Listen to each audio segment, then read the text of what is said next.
हम ई बोलम कि सारा खाना हम बनेले बानी। बाप रे मम्मी, इतना झूठ हमरा से ना बुलाई।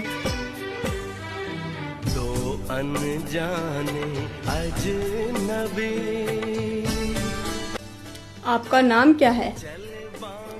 जी खुशबू कुमारी।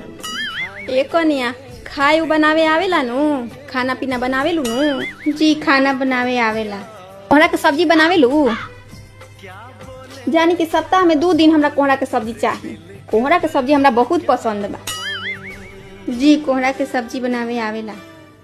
आप इंस्टाग्राम पे रील्स बनाती हैं क्या? जी हम फेसबुक और इंस्टाग्राम ना चलाएं।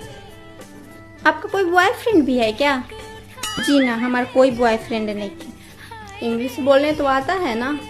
जी मिला जुला के लिख लेविला, लेकिन बोले में तनी दिक्कत होला।